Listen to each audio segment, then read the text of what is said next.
When you think of Tenerife or Tenerife, you probably think luxury resorts and picture-perfect beaches.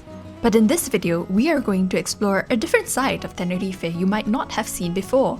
We will road trip through all lava fields from an iconic volcano, discover a lost village hidden in the mountains, catch a sunset by dramatic cliffs, and eat our way through local Canarian food. Hey friends, we're Melvin and Melissa, two doctors based in the UK with a passion for wellness, culture and adventure. We'll share our top 4 places to visit in the northwest of Tenerife, with quick tips along the way. It's hard to describe the moment you first glimpse Mount Teide, Spain's highest peak, rising 3,715 meters above sea level, but the journey there is just as unforgettable. The drive itself is like a road trip through another planet, twisting through pine forests, lava fields, and moonlight terrain as you ascend through the clouds. One of the most popular ways to experience Teide is the cable car, which takes you near the summit in just about 8 minutes. It costs about €44 per adult return, but you want to book ahead online as it often sells out at the cable car station.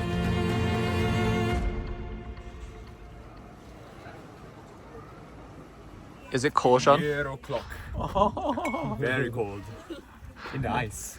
In the ice. Naturally cooled. So now we're at Mount Teide. Just feels kind of trippy just because the sun is so hot, but then there's also snow everywhere.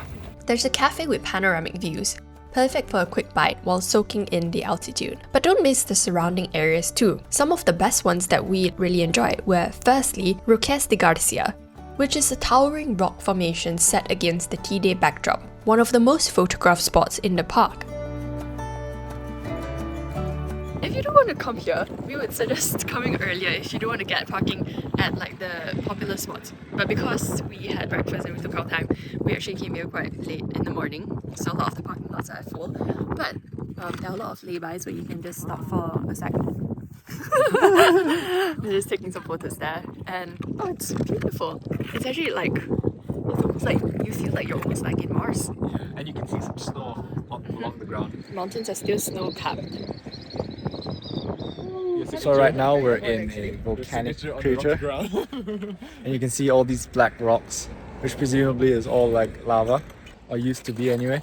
It's all black rocks that are quite spiky and irregular, with irregular edges as well. Look at that rock. Wow. And it's like everywhere. Next, we have the Ethnographic Museum, a tiny restored house that gives insight into how people lived in this harsh environment. And finally, Mirador de las Narices del Teide. This was the place where we caught one of the most surreal cloud inversions we've ever seen. All parking is free throughout the national park, but it can get busy, especially during midday. The roads are in excellent condition, but drive slowly as there are hairpin bends at higher altitudes. So we're walking down the path to see the cloud inversion, and there are actually marked paths right in between all these lava rock fields, and it's quite cool. The stones are quite jagged, so maybe get some footwear, good footwear, if you're gonna go off the road and come into this area, and maybe just follow the path rather than walking willy-nilly. Obviously you don't want to disturb the natural landscape. This is probably the best view because you've got the mountains. And then over here, Wait, who's gonna take a photo? the clouds. 3, 2, 1.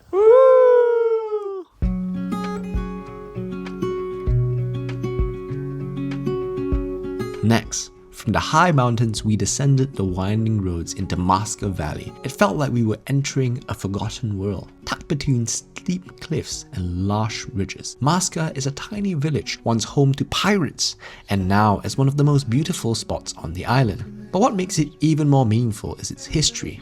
The area was once inhabited by the Guancha people, Tenerife's original indigenous population. They built hidden settlements like Masca to escape colonization, as you can still feel the ancient energy in the air. We wandered through the charming Plaza de Masca, had lunch at the rustic Bar Fidel, and looked out from the Mirador de Masca, one of the most stunning viewpoints we've ever seen.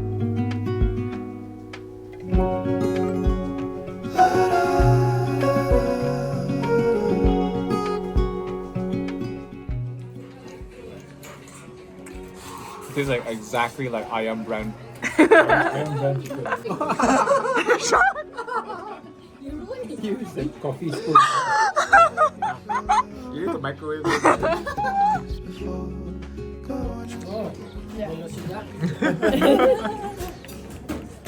Are we doing it wrong? That's why it came out. I don't know. You're doing it right.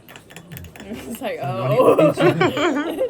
Hello from Masca. So we're in a little town called Masca in the mountainous regions in Tenerife. We had to go down a really windy path to get here, and it was really windy where some parts there only one person can pass through at a single time. But I think it was all worth it because the view here is amazing. It is very quaint. Like the houses, there's actually a very small population that lives in the valley itself, but the people are really friendly and it's very authentic, very charming. And you can see both the mountains on one side and the ocean on the other side. It's very pretty. Well, I guess you haven't heard. You've been getting around no more. Things about to get much. We had lunch just now at this place. I do not know if I'm pronouncing it correctly, but it's called Bar Fidel. There's actually a seating area outside where you can have drinks, cake, dessert. But if you do want to eat, then there is a seating area inside actually, which has this gorgeous view through a glass panel. But we sat outside because it was completely full just now. They don't accept reservations, so you do have to wait for a bit, but it's pretty good. So now we're walking on the way up, back to the top. Pretty steep walk up.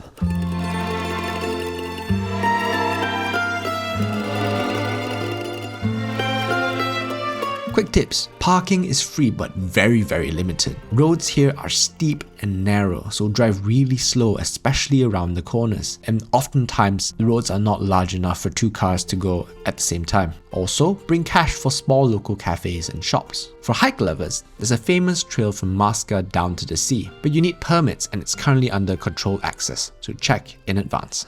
Look at that view. This right here is just a car park.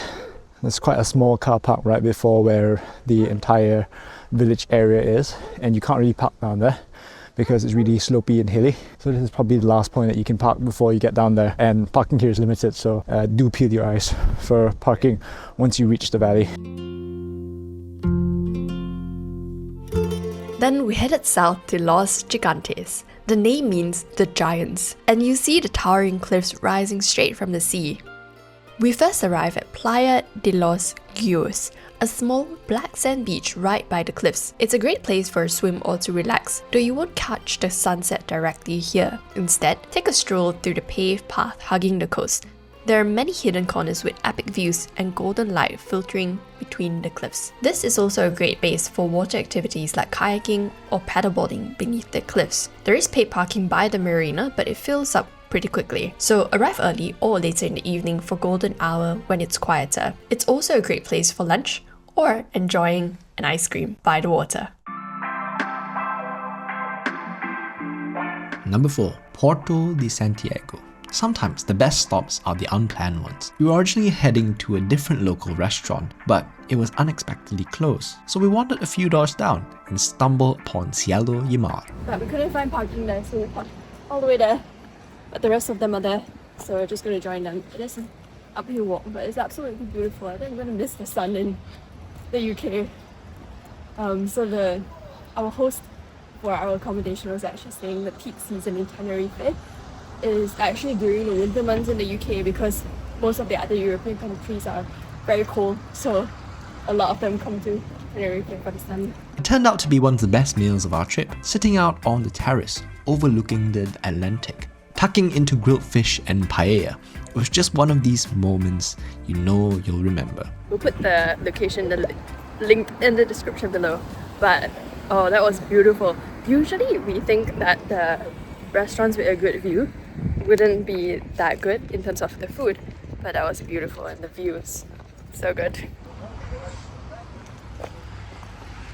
So I think that might have been one of the natural pools along the coast, but it looks like this one's blocked off because some of it, the waves actually crash quite, like the waves are quite strong and the current can actually draw you in. So I think this one is closed off. But there are several ones along the way in Los Gigantes. Look at that. Beautiful. Look at the size of that cactus. Puerto de Santiago itself is a lovely, lesser-known coastal town, perfect for a quieter lunch stop or relaxing evening stroll. There's lots of parking nearby, and many restaurants have great sea views without the crowds. This is a good base if you want to stay near the west coast without the tourist bustle of Costa Adeje. Where to stay? Tenerife is generally divided into the north and the south. The south of the island is generally warmer, sunnier, and more resort style based. If you prefer a cooler climate and more greenery, the north offers charming towns like La Laguna, Santa Cruz, or smaller local towns. We base ourselves in the south of the island, where we stayed in a local neighborhood apartment in Costa Adeje. It was quiet, close to the beach, with views of the sea and the mountains. So welcome to our beautiful place that we're staying in. This is the master bedroom.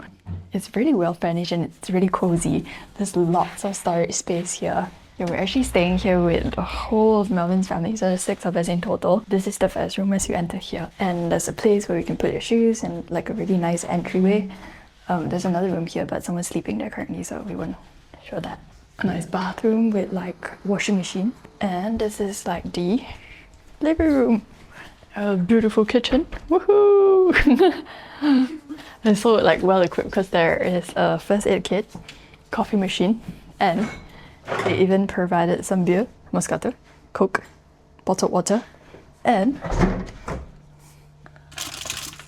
ice cream. And this is like a pull-up sofa bed. The best part is woo, the view. Yeah, just so nice to just sit here in the sun and just enjoy the view. How to get around? Car hire is the most convenient and flexible option, as the roads are well paved except for places like high up on Mount Teide or in the Masca Valley where the roads are a little bit more narrow. Local buses are also affordable, but they take longer and the timing schedule may not always be consistent. You can also join tours, which we'll link in the description below, where a tour bus or a van will be able to bring your group to the popular locations in Tenerife. From ancient volcanoes above the clouds to pirate hideaways in the hills, the northwest of Tenerife is full of surprises. It's a place that rewards slow travel, spontaneous stops, and looking out the window a little longer. If you enjoyed this video, do like and subscribe, and in the meantime, check out this video where we explored Tenerife's top beach areas. See you in the next adventure. Bye.